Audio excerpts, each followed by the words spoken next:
Welcome to Ideological, where we talk about basically anything that we want. And today, if you have a fear of flying, we're going to remove that fear from you because I've got here John Schaefer, a good buddy of mine. John, thanks for being on the show today. Not at all, my friend. It's going to be awesome. Okay, so before we get into all the fun things and all the reasons why you should not be afraid of flying, I've got to give my boring disclaimer that I always give, which is, though John is awesome and he should probably agree with so many of the things I say, by being on this podcast, he's not necessarily endorsing any of the other podcasts.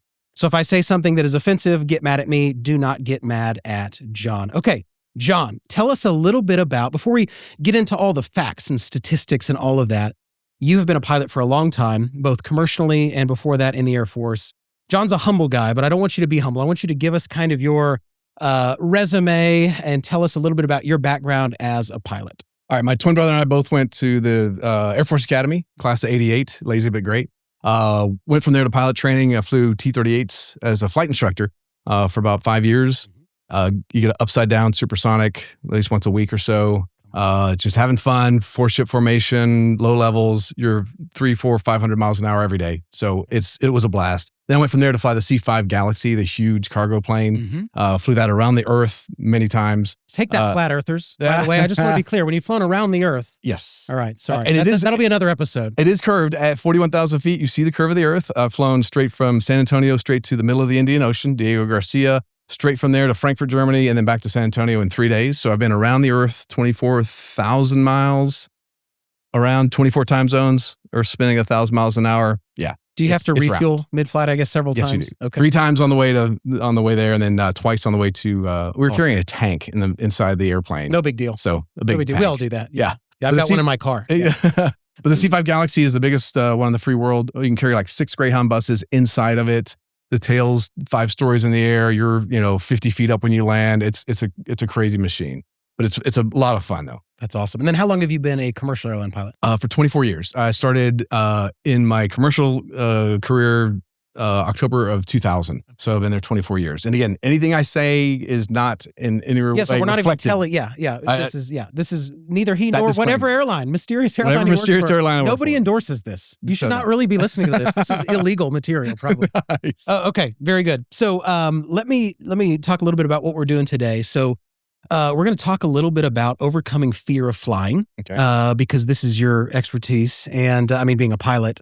And you've also helped me overcome this. But let me just give some statistics on how common this fear is. So it's called aviophobia. You hear the word aviation in that, and it's extremely common. So it's up to, the high estimate is 40% of Americans have some type of flight anxiety. 20% have strong anxiety, and somewhere between 5 to 10%, it's so crippling that they cannot fly ever. And so I don't know that some people watching are like, flights are great. I feel the best when I'm flying. Other people are terrified. In fact, several famous actors and singers have admitted having strong flight anxiety, including Ben Affleck, Travis Barker, Sandra Bullock, and Jennifer Aniston. They all endorse this show. They love it. It's primarily young adults who are afraid of flying. The average age of flight anxiety is between 18 and 34. So what I want to do is I want to talk a little bit about my experience and then how I met John and how he helped me overcome this. People know that I'm, and some would say, the bravest man in the world. And by some, I mean nobody, and not even me. But I used to have a crippling fear of flying, and John helped me not have that. But I'll tell you what happened. The first time I ever flew in a plane, I was a little kid. We were flying to my grandmother's funeral, so it's not a fun flight. And I'm sitting there, and I'm like, it's fun to fly.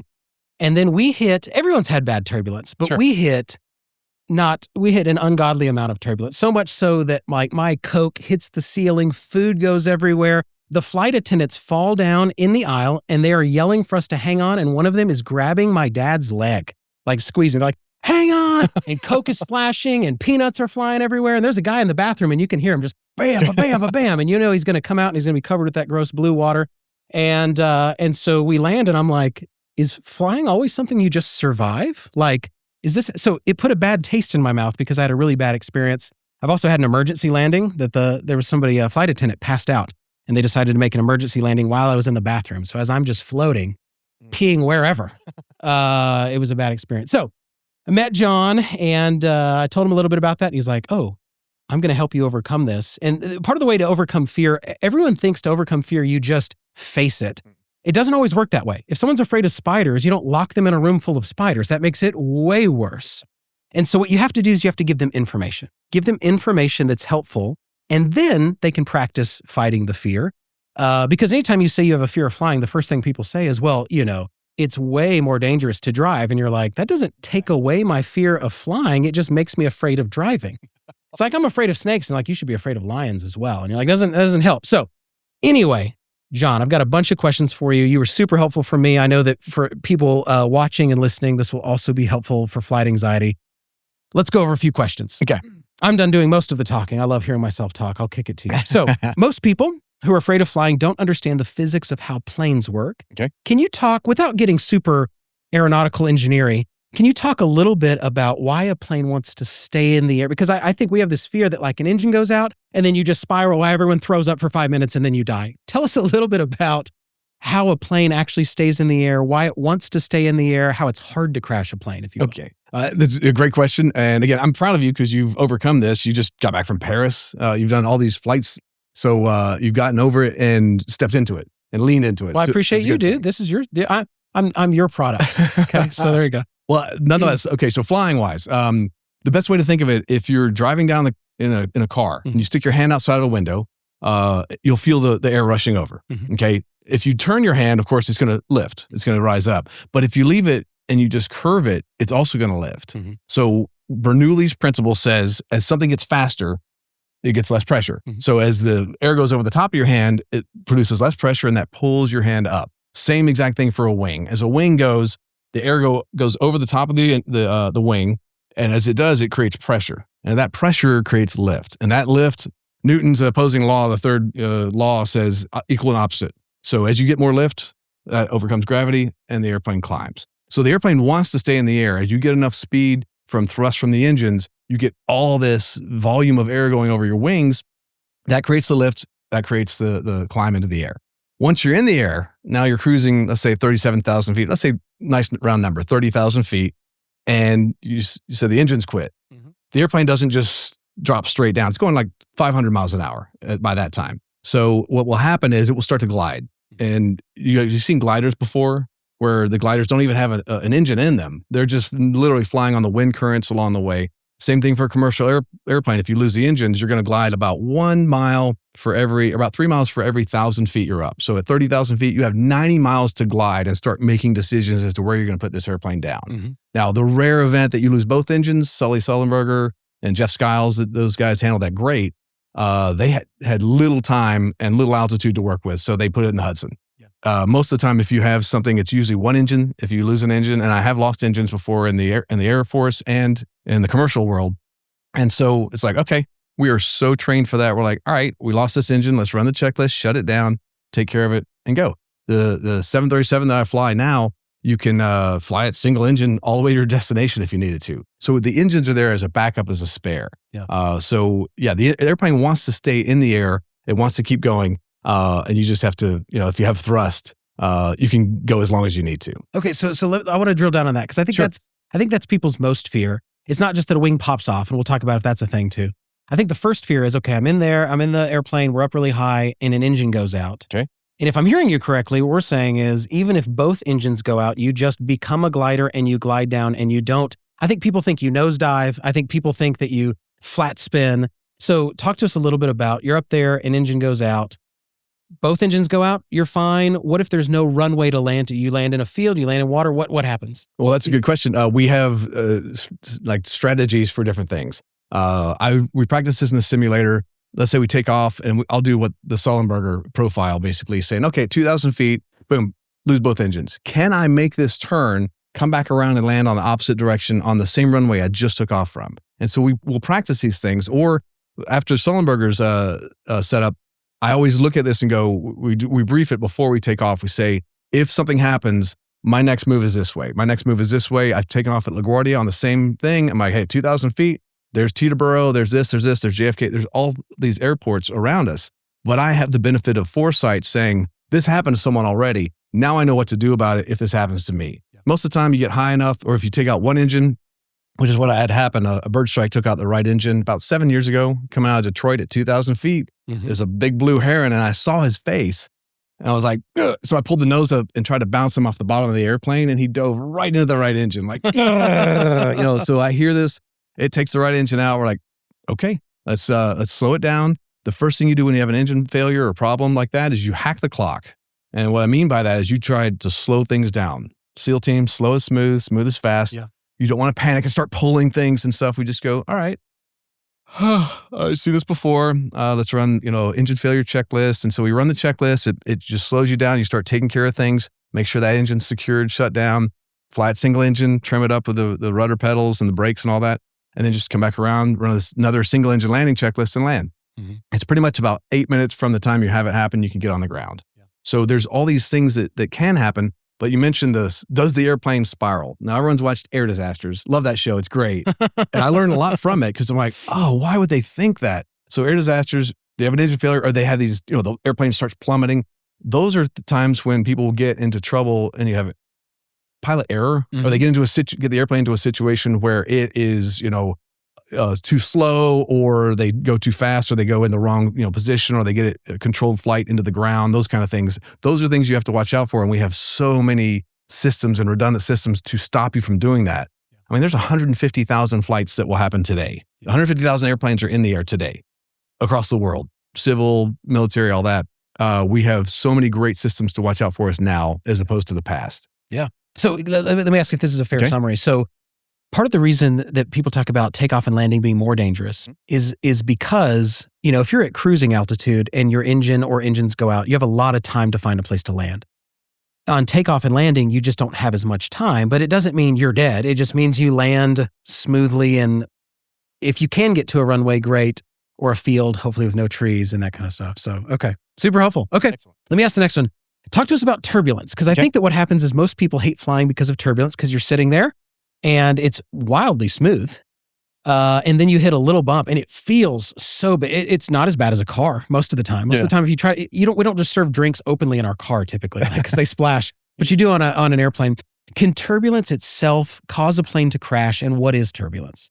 Okay. The best way to think about turbulence is you've been on a lake where it's like smooth as glass, right? And you're on the boat, you're going along and it's just kind of, smooth and going. And then the wind picks up. Now you start getting a few waves. Now you start, those jolts and stuff. It's the same exact thing. You're getting differences in height, differences in currents, those kind of things. Same thing in the air. It's just three-dimensional now. You've got wind shears, you got wind going up and down, you got wind currents, 100-mile-an-hour currents. So you're changing conditions all the time. Most of the time, it's going to be fairly smooth. But when it's not, that's disconcerting to people to where they're like, okay, they'll feel the jolts, they'll see the wingtips move and stuff. And they're designed to do that to make things smoother for you while you're in the cabin. But the actual turbulence itself, there's one thing that I do notice a lot of people that happens, and it's a weight turbulence behind other airplanes. You'll have the weight turbulence, and I've got a video of a 737 and these wingtip vortices are coming off the back of it. Well, sometimes you don't see them. Sometimes you'll see them when the conditions are right. If you don't see them and you go through it, it's like smooth and all of a sudden, and people are like, whoa, what was that? Yeah. And I'll make an announcement and say, hey guys, it's okay. We just hit the vortices from another aircraft. It's okay. Just temporary. It'll be fine. And so the other side of that is turbulence itself. It's been like 1997. I think it was the last airplane that was taken down by turbulence. And that was an old airplane over in Europe.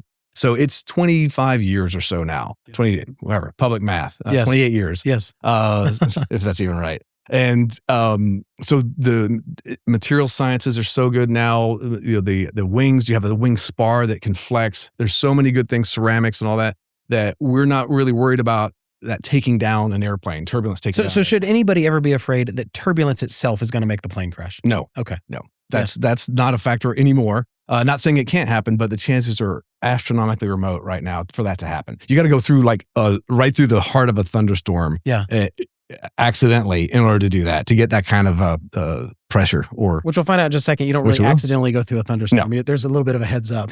Fantastic. Okay. Turbulence is weird because it's bumpy air. And I'm like, what is happening? We're already in air. And so that's helpful to understand a little bit about what it is. We talked about engines blowing out, so I'll go to the next question here, which you already mentioned. What happens if you suck up birds in the engines? It happens. Sometimes they're these beautiful, I mean, what'd you say, an albatross? I'm kidding. A blue heron or whatever. And so talk to us about how that happens. How often does that happen? I think one of the other pilots that you introduced me to sucked up some bats flying out of Austin or something because they've got all those bats under that bridge. Talk to me about what that's like. Do people freak out? You pilots probably don't freak out. Just talk me through that experience. Pretty much every day, airplanes are hitting birds. I mean, we sent a notice out for the birds that were going to be in the air, but they don't pay attention to us anymore. Take that, PETA. I'm just kidding. Just kidding. So the challenge is, I just had a bird strike happen a couple of weeks ago, and basically we're at 10,000 feet, and boom! All of a sudden, this bird hits in the front. We see it. There's a little dent in the front. Most of the time, if it hits an engine, it just chews right through. It's like a blender. It sends it right through. Unless you have a large scale, 16-pound, 20-pound turkey vulture or something like that, that can do some damage. Sure. Because you're going 500. It's a 500-pound, 20-pound, 500 mile an hour, 20-pound bird. So that's going to be a lot of kinetic energy going through the engine. If it hits the wings or the radome, it can cause a dent. You'll have bird debris and stuff on it. It just hits and goes right on by usually. So birds don't usually take airplanes down. Flocks of birds, Sully Sullenberger, some of the other situations, can cause a lot more severe damage, but most of the time the engines just shrug it off and go, all right, when they clear it out and just keep going. They're pretty resilient. Okay. And if they don't, you just glide down. Just glide down. There's something about it was helpful for me to realize, and I like to think I'm a smart person, but not on my fears, that you're a hollow tube with wings. And so the idea that the falling out of the sky is what we think, but it's not a thing. It's kind of like, you probably, when I was a kid, they had these like styrofoam planes. Oh, they're great. And you'd and as you would start to give it force, you couldn't pull it down with your hand. Like it would want to stay in the air. So it was a ton of fun. Okay. Unlike kids today with their Xbox and their music. Okay. What happens if you get struck by lightning? Well, I have been struck by lightning. Personally, my twin brother and I both got struck when we were at church camp, like 13 years old. And that was sporty. That's why my call sign's Sparky, because I'm naturally a happy person. My call sign is Viper. Viper? I don't know if you know. Well, that's good. So yeah, first of all, tell me about your call sign. It's Sparky because I'm a naturally happy person. I've been struck by lightning. So they're like, that's easy. Sparky. Like, that's great. Okay. Because sometimes call signs are derogative. No. Or derogatory. I'm sorry. They're meant to be. They're meant to be like, some guy's a big overweight guy, so you call him Dumbo or something like that because he stays in the air somehow. It's always something like that. Or you give somebody a peace sign and they're like, we're calling you Deuce. I'm like, I don't want to be Deuce. No. So at least you have a good call sign with Sparky. So, okay. So you've been struck by, as far as flying though, as plane. So airplanes get struck by lightning pretty much every day. And it's designed to where it can go around the outside. They've designed it the best that they can because you have electrical components in the inside. So it can really screw it up if it hits directly and goes through these electrical components. So we have what are called static wicks on the edge of the wings. You'll see these little bitty things that stick out at the ends. Those are designed kind of like lightning rod? Lightning rod, kind of, to where it hopefully will hit that first and vector that on the outside through the metal and then exit the back of it. And so most of the time that happens. So you're not grounded when it hits you, or you are? No, you're not grounded. Yeah. You're in the air, of course, but you're in a field of not magnetic, but a field of electrical energy around you. And so again, lightning itself comes from the generation of hail and water going back and forth billions of times a second, generates a huge charge. Well, you might be positively or negatively charged. I'm not sure which. So when it hits you, it's on its way somewhere. Mm-hmm. And so as it uses you as a conduit, if it goes on the outside, no problem. The airplane just shrugs it off and keeps going, which I've had happen many times. We get on the ground, we're like, hey, yep, we got hit by lightning. We'll note it. Maintenance will come out and take a look. Like, yep, static wick 2 and 4 are gone. The one in the back's gone. They'll do a maintenance check, see if it jumped across anything else. The problem comes if it goes into the systems because you have no idea where it's going to enter or exit. And most of the systems are redundant and resilient. Mm-hmm. So even if it does get hit, you got a backup system going. Love it, love it. Okay. What happens if you can't get the landing gear to go down? I'm going to just go through all these like scary scenarios. That way, if you're someone who's nervous with flying, you're like, okay, I basically can't crash. You can, but it's extremely rare. So you should think of it like you can't. And so you're up there, you're like, all right, it's time to make this landing. And you're like, oh man, the landing gear is not coming down. We're all going to die. What do you do? Landing gear come down. I've had that happen in the C5, but the C5 has 4 main landing gears. So we just left one retracted, landed on the other 3. Not a big deal. 737s, others, hey, they just have 2 mains and a nose gear. In the 737 specifically, they have underslung engines, which means the wings are underneath the wing, or the engines are underneath the wing. So those engines, if I have, for example, my right main landing gear is stuck up and it won't come down, that engine cowling is literally about a foot higher than where the landing gear would be. So I would leave that up. land on that main engine cowling and my left landing gear. So we have a whole procedure for it. It's like, okay, and you just land straight ahead, scrape to a stop. Basically, you have sparks coming out the side, scrape to a stop. And then it takes a lot more power to taxi is the only problem if you have that landing gear up. So you just land straight ahead and they'll pick the airplane up, take people off, and then drop the gear and then just tow it back in. So you can essentially just scrape into a landing. You don't just crash. No. You scrape in, whether on an engine, on the belly of the plane. Can they foam the runway? I had an air traffic controller tell me they anymore. can't. Okay. They used to, but they realized you don't have to foam the entire length of it. And there's no way, because by the time you hit, now you're through the foam, it's not helping. So it was just an environmental challenge. They're like, nah, don't foam the runway. It doesn't help. Okay. Super helpful. Okay. Talk to me a little bit, just kind of piggybacking off that. Most plane crashes, because you'll hear a plane crashed and everyone survived. And you're like, what is it? They're defining a plane crash as this like unintended landing. They're not defining it as die in a fiery ball of death.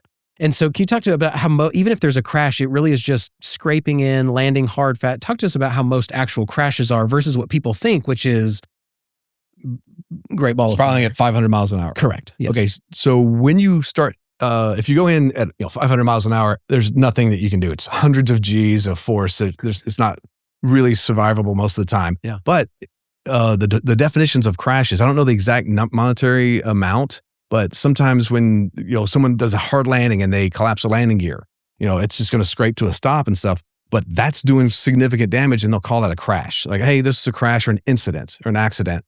And so that with that definition, they're using words a little bit differently. Yeah. And so someone else may go, oh, that airplane crashed. Well, an airplane crash, it crashed onto the runway or it crashed into a housing development. Those are different things. So controlled crash onto a runway or controlled landing, that's the differences. So you have to really be careful of what you're saying and where the airplane and what you mean by what you mean by it. Exactly. Okay, that's helpful. Okay, will wings just randomly snap off? Because it's disconcerting to see them bounce, even though that's actually a good thing. So if they were stiff, not only would you feel more turbulence, but then it could cause damage. Is a wing, because I think people that have this type of phobia always assume the worst with everything. And we're going to go over plane sounds in a second. Because every time I hear the bing, I'm just waiting for the captain to be like, attention, passengers, we're all dead. And I was like, Sorry. no, that was just somebody ordering a Coke. And so, but the wings, are they ever just going to snap off? Is that a thing apart from getting hit by something? Is that something people should worry about or no? No. Again, those are questions that you asked when we went to the simulator, and they're great questions because you're right. You've seen, I think the last video I've ever seen of something where the wings were snapping off was a fire airplane where they're dropping retardant and stuff, and they are just exposed to high heat, high G's and stuff, and eventually one of the wings failed on the side, one of the side things. And again, that's a really high stress environment. Commercial airliners, no. Again, 1997, I think it was the last one. So more than 20 years ago was the only incident where a wing broke off. And so they do a lot more inspections. They always say everything is written in blood. All the manuals, all these things, something happened and that made the rest of aviation significantly safer. And you have to kind of tip your hat to the people that lost loved ones in those and go, hey, this death meant something, because from then on, we look at this and make sure that this will not happen again. So your loved one did not lose their life in vain. It means a lot and has saved the lives of thousands of others afterwards. So when you see that, the airplane itself, the wings, I think it's your quote, wings not made of Legos. I mean, it's not just going to snap off. But they have a lot more things that we measure to see, because you're seeing that stress and it's a metal, spar across the top there, and it's going to stress eventually. And eventually, you've been a paperclip enough times, it's going to break. Yeah. Well, they have a limit to those. They're called cycles, takeoffs, landings. The hull itself is pressurized. It has a number of cycles it can do. Same thing, stress. And they start measuring and x-raying and saying, is this getting, overstressed? Is this close to a limit that we need to take this out of service or redo it or whatever they need to do? So they've gotten way safer, and we have like a large safety margin that they're not going to get close enough to that to say, oh, this one might in the next couple of flights, No. They'll take it out of service way before then. So we have a lot more safety buffers in place because of the accidents that have happened before. Yeah. It's like the first person, I assume, to eject out of a helicopter, and then they're like, oh, we need the blades to cut away. So you learn, and then you fix it later. Okay. By the way, how flexible are those wings? I've heard that they can almost touch, but maybe that's too far. It's too far. Okay. The 787, they did it like 26 feet, brought the wingtips up 26 feet. They put it on the spars and bent them all the way up, and they still didn't fail. Yeah. So like 150% over. So anything you encounter in the air is not even be close to that. Yeah. So it can handle way more than, and I always tell people that my spiel is, I say, hey, ladies and gentlemen, got a little bit of turbulence coming up. If you're scared of flying, if it's your first time flying, that is okay. We're not scared of flying. This is going to be a whole lot more fun to put your hands up in the air, pretend you're on a Jeep ride. You'll be just fine. Yeah. It's the 737. It's the Boeing 737. It's the safest aircraft in the world. It's just going to be a little sporty. Don't try this at home. We're trained professionals, but we're glad you chose to fly today. Yeah. And so people go, oh, well, the guy just said it's going to be okay. I guess it's going to be okay. Like, yeah, it will be. Just relax, buckle up, put your hands up in the air and pretend you're on a roller coaster or something that tells you, hey, this is going to be okay. I'm safe. Yeah. It's just not so comfortable. Yeah, I love it. So I think also having that interaction from the pilot is super helpful, because sometimes it's just like, you're ready for takeoff, and then they're like, ready for landing, and that's all you get. You get nothing. No. And then other times they're making jokes and they're talking to you. It's super helpful when they just say, hey, there's going to be some light chop. Do not stress about that at all. I will be up here drinking alcohol. I'm kidding. That's a joke. It's a joke. Hey, just our planes are loaded, not our pilots. That's right. That's exactly right. Okay. Let's see. Will planes crash into each other? So what about storms and things that you see ahead? So there are storms, there's hail, there are other planes. Talk to us a little bit about, and we might even have an image that we can put up on this video, but as far as, I think a lot of people that are afraid of flying don't understand how many eyes are on you. Okay. Like air traffic controller, pilots, radar, they just assume you get up there and then all of a sudden you get hit by something. You're like, oh man, I didn't see that coming. So talk to us about other planes. There's so many in the air at the same time as you. How do you know you're not going to just head-on collision?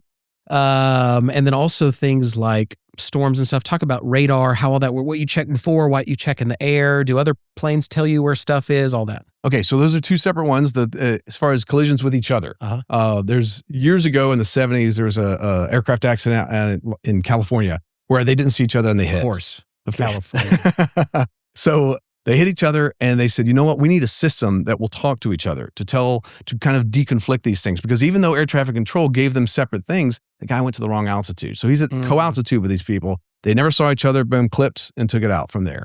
So we have a system called TCAS. It's a collision and avoidance system. And so it will talk to each other. It has a transponder and they're constantly feeding back with each other. So as you come in, it will give you call outs. So if an airplane's coming in within 1,000 feet or so of you, it'll say traffic. You're like, okay. You look at the thing, look outside. Yep, got him in sight. Now, let's say he goes to the wrong altitude and he's descending towards you. And it sees that, it'll call traffic first. We'll note his altitude and go, okay, this guy's getting a little close. And then it'll go climb, or descend. And it will deconflict you and him. Have him climb, you descend. So it'll offset you with it like 40 seconds ahead. Yeah. So that you're so there's not this 20-foot flyby where you see the guy's eyes to where you deconflict well ahead of it. Yeah. And so it's a great system. I've had the TCAS, the TA first is a traffic advisory saying, hey, you've got traffic. The resolution advisory is saying, do something. Yeah. And we train this over and over in the simulator. It's like, boom, you drive the nose down, get it down. And then all bets are off as far as you don't talk to air traffic control. You just do the first thing that you need to do to deconflict.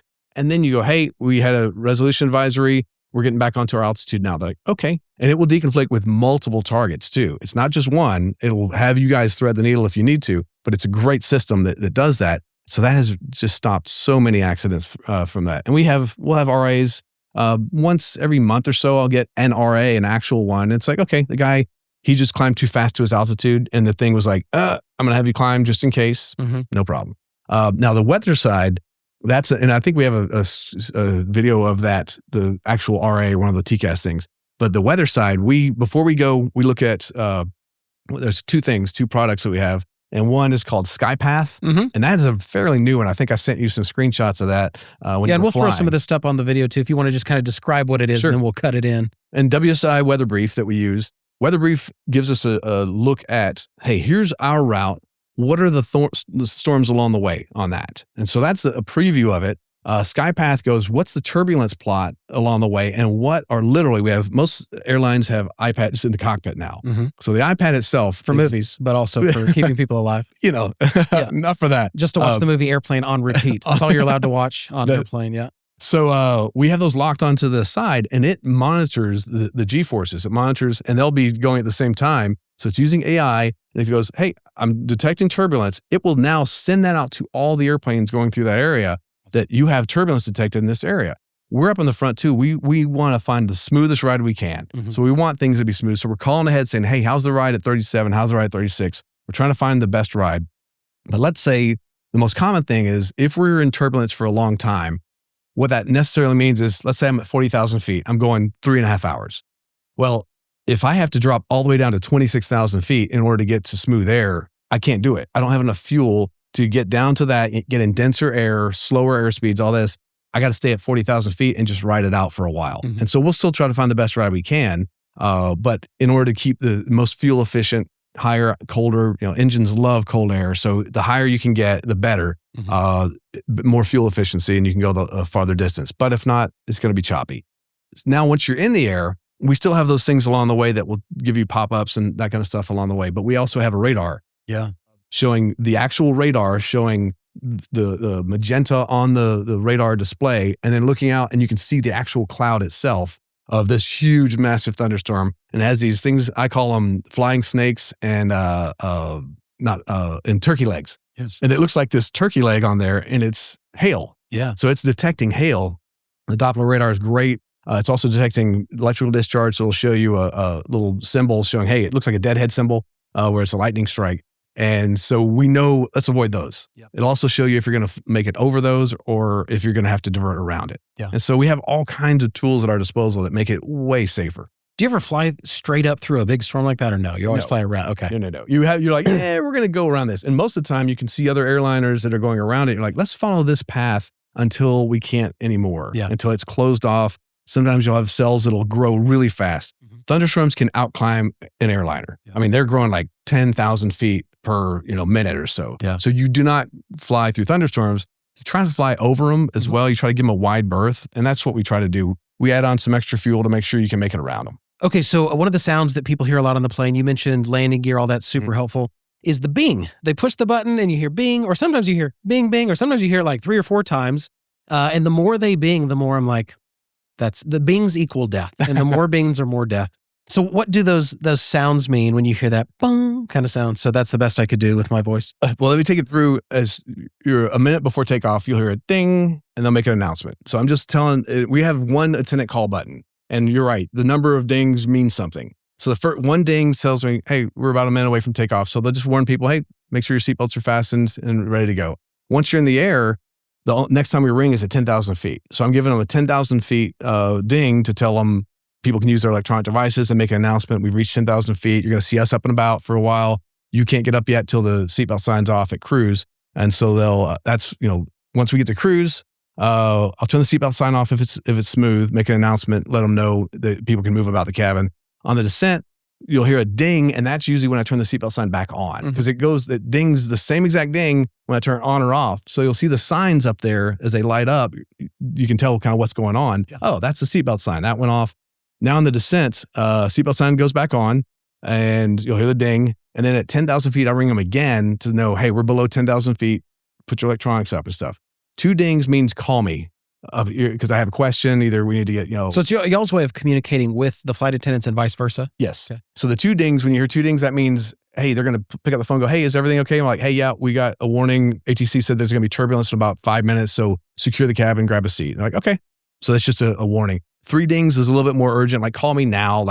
As soon as you can. Call me really as soon as you can. Yeah. And 4 dings is like, drop what you're doing and call me right now. Yeah. We have something going on. They're, having us divert here. We're doing something, like that. So yeah, those are just, and they can do the same for us. 4 dings means give me a call right. You need to call me right now. And so sometimes we'll have a medical emergency or something where they're like, hey, we need to get this airplane on the ground. Someone's having a heart attack or something. And we're like, okay, let's start taking care of it. Okay. So if someone hears several dings in a row, because if somebody's anxious, they're going to hear that. And every time they hear a ding, they're like, okay, that was only 2. That was 3. We're toast. Instead of realizing, no, hurry up and call me doesn't mean we're doomed. It means we've got something we need to talk about right away. Right now. I love it. Okay, what can actually cause a plane to crash? So we basically said you can blow out your engines, you land. If you blow out your engines early, you just hopefully have a place to land, but you still land. Birds, we kill those all the time. We can land on the belly of the plane if we need to. Wings aren't just going to snap off. What about things that can act? Because in my mind, the only thing that really could do it, which is would be like an act of terrorism or something like that. What can make a plane crash, and how likely would those things be? Those are great What happened questions. to the lady who got stuck in the window and like her back was stuck out? You know these things better than me. Well, the things that can happen, again, the things we try to mitigate in simulators and in training, that's why aviation is so highly regulated and licensed. You have to have a lot of experience to be able to fly a commercial, and a lot of time seeing these things and seeing in the simulator to know, here's what's going on. Yeah. There's one thing called CFIT, controlled flight into terrain. That's a danger, but we also have things that the GPS is now that will talk to you and say, hey, terrain, or climb. So you have warning systems to back you up. So if you get your airplane into the position that it shouldn't be, or into the wrong location, and you're not sure where you are, it will notify you, hey, there's a mountain ahead, turn this way, or climb. So those help mitigate it. You still can override those things, and that's where you want to pay attention to your systems. You don't want to fly into known hazards. But now we start talking about one of the things, like here, we're in Dallas, wind shear. Like you mentioned turbulence earlier. Turbulence close to the ground, aka wind shear, is caused by what's called a microburst. You get a large amount of rain falling, and that pushes the air out rapidly around it. So it's like if you dropped, something, a cardboard box, boom, you feel the wind coming out. Well, going into that, you'll get a headwind. Coming out of that, you'll get a tailwind. And at the wrong time, the wrong place, that can be really dangerous. So years ago, they had these crashes. They're like, what is going on with this? Well, we're getting readings on the ground that the wind was 40 knots this way, and then 40 knots the exact opposite direction over here. And so they started realizing there's some serious stuff going on. So they got Doppler radar involved. They started building models to where they can have systems that will warn you immediately wind shear. And we go around, we have procedures for it. Boom, full thrust, climb, don't change configuration until you're out of the wind shear. So we've trained on that. But it's so nice now that if you're coming into Denver, I had this happen a little while back, and we got a wind shear warning. So we went around, came back in, we had plenty of fuel. We shot another approach, got another wind shear warning, went around, and then they just said, okay, let's have you guys go and land on this other runway. So no big deal. But the mechanisms now and the systems we have are super safe. But your experience also in how you handle the warnings you get makes a difference. Okay, so let me summarize that for the lay people like myself in this. So essentially, the microburst is something that could cause a plane to crash, but that's been remedied. Whereas you get close to the ground, and it basically slams you into the ground because you've got different wind shears coming from different directions. But now you have procedures for it that prevent that from happening. Is that? Yes. Or if I totally missed it, you just tell me, be like, hey, would you pay attention when I'm speaking? Like I just told you how it worked. I guess the challenge is sometimes if you have a wind shear that's so strong, it can overcome the ability of the plane to get away from the ground. It's like a tailwind. All of a sudden, it sinks. Got it. That's where the warning systems come in, because it can warn you before you get into it and tells you wind shear ahead. So you're like, okay, I'm not going to give it a chance to take me down. I'm going to go ahead and go around early now. That's what they didn't have in these other previous wind shear events. They had no idea until they were in it. And they're like, what's going on with our airspeed? What's going on with this? Yeah. And it was too late. Now we have ample warning. So again, the chances are not zero, but in aviation, there's always going to be risk. Yeah. If I'm taking off from Dallas going to Baltimore and I go, oh, there's this thunderstorm, halfway there. I go, well, there's a thunderstorm. We're not going to take off because then we'll have no risk of going through that thunderstorm. Well, you can't operate like that. You have to have and mitigate some sort of risk. That's great. Yeah, I mean, the bigger risk there, I think, is being in Baltimore. I don't know that it's the actual flight. Nice. I don't know the last time you've been to Baltimore. No offense if you're from Baltimore. Let's see. Okay, what about acts of terrorism? I think, obviously, the whole airline industry changed post 9/11. Sure. Things pretty safe now. Is that something people should be concerned with? Is it ridiculous? Give me your thoughts. Well, again, TSA, they do a phenomenal job. Every time I go through, I'm like, hey, thanks for looking out. Thanks for watching our backs. And they're like, they appreciate when you acknowledge that, because they're trying to make it safer to make sure people can't get things on to an airplane that could take it down. Now, what could take an airplane down? That's the ultimate question. So they're screening everything, screening explosives, those kind of things. A charged explosive in the wrong place could, but at the same time, they're trying to stop and make sure. Again, that's why all the restrictions. That's why you don't have the shoes and all this kind of stuff. I've got pre-check now though, so I got to keep my shoes on. Come on, see, look how far I come. Look how far I come. I fly all the time. It's no big deal. You guys are cowards if you don't fly. Just be like me and just fly all the time. Just go. Yeah. Just go for it. You just got to find your own John. I just text John. I'm like, hey, John, tell me where the turbulence is. And he's like, yeah, about 3 hours in. I'm like, thanks. See you later. And then I just pound the Jack Daniels while I fly. So, nice. All right. I'm kidding. All right, go ahead. But yeah, so they it's not zero. Again, they always say, hey, if something happens, like if someone tries to hijack an airplane, all right, 9/11 opened our eyes to that. And everyone on the airplane, the crew were trained for these things to take care of it. We do not open that cockpit door if there's anything going on. We're like, sorry, lockdown. Yep. So we have lots of things that are in place. That we have people that carry guns in the cockpit, carry guns in the airplane that are highly trained, super professional, and you never know when they're on there. Yep. So if anyone's going to try to do that, that would probably be the most dangerous thing, and it's going to be dangerous for them to try to do that. Yeah. Can somebody just run and open a door in the middle of the flight and suck it? So I think there's another fear that people have that's not real, which is if there were some type of opening, window blows out, door, whatever, that everybody gets sucked through there and they all die. And it just keeps sucking. Like it's just infinite sucking after the doors open. Because there was that flight recently, I think it was in a Southeastern Asian airline or whatever, where you just see the people and their hair is all blowing, but they're not all getting sucked out, but there was some sort of hole in the side of the plane. Can someone just run and I'm going to, open this door and open the door? I think they'd say something more aggressive than that, but yeah, I'm not going to go on camera and say it. So I'm going to open this door and say, open it. Do people just get sucked out? Just one person and they're like, Bob, but the rest of us are fine. How does that work? No, the door opening, I'm sorry, but you got to be like the Incredible Hulk to be able to get that door open. It's a pressure door and it's a plug type door. So you've got to be able to overcome, 7 PSI differential, which is going to be 20, 30,000 pounds of force to get open in flight. So even if they're cranking on it, they're not going to do it. I can do a lot of push-ups. Yeah. And so so they've had people who've been mentally unstable that have gone after the doors and tried to do that. No, that's not going to happen. For something failing on an airliner, a pressure situation or something that can happen. Again, they've had it happen before, and they're dealing with it because when they have that happen, they go back and they look at, are we having cracks in those areas? Are we having pressure problems there? They had freak accidents where a blade from an engine has come into the actual, because it's spinning so fast, has come into the fuselage and done damage and then, broken open the pressurization. But again, super rare. I think, again, 1 in 1 million lifetime chance to have any kind of aircraft accident or to perish in an aircraft accident.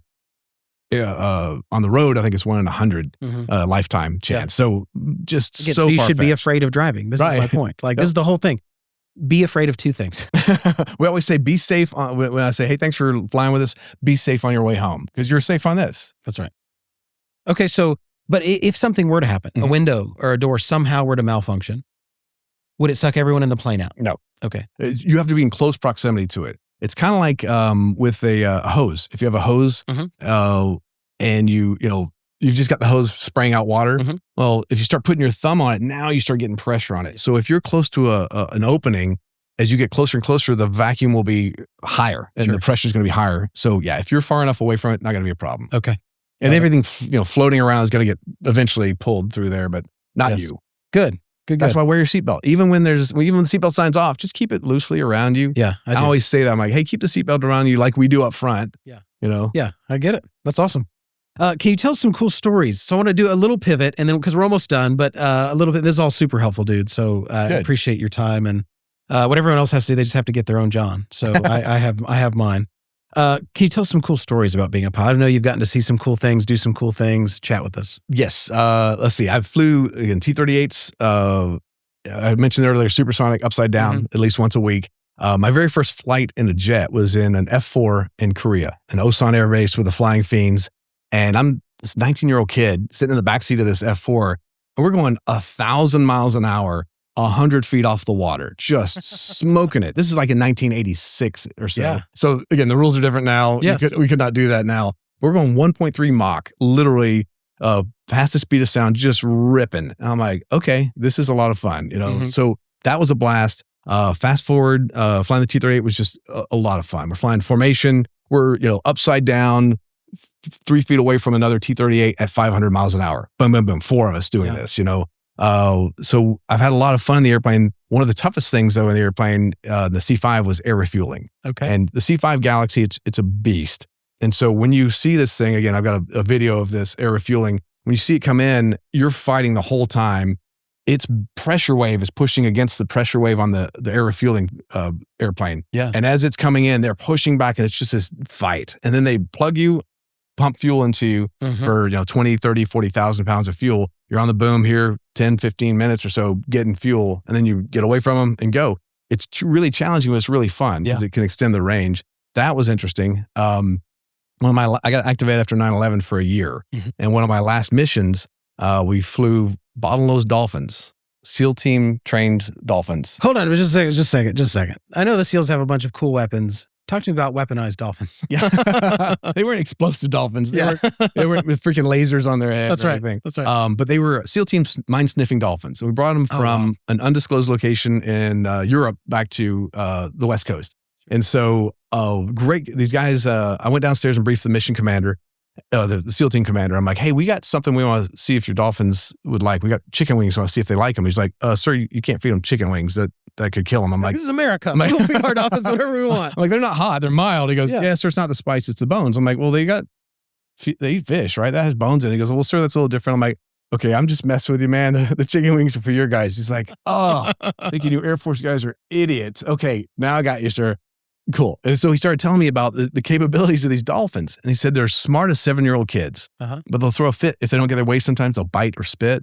And so it's fascinating because they were trying to figure out at that time in 2002 how they communicate with each other. And so I think with AI now, they're starting to get closer and closer to where they can have a two-way communication and stuff with their clicks and trills and all that. But that was really fun. So we got to go down, pet them, and they have like cameras they can use on them and all kinds of capabilities. They could train sea lions as well. And now they have robotic fish. Did they train seals to see what they do? Yeah. Who's training who? Who That's rescued right. who? That's right. And so, but they train them. And these guys who train with them, they're like dogs for them as far as they get to know their family. They're very loyal to them. They train them every day. Their family comes out with them and stuff. So out in the West Coast.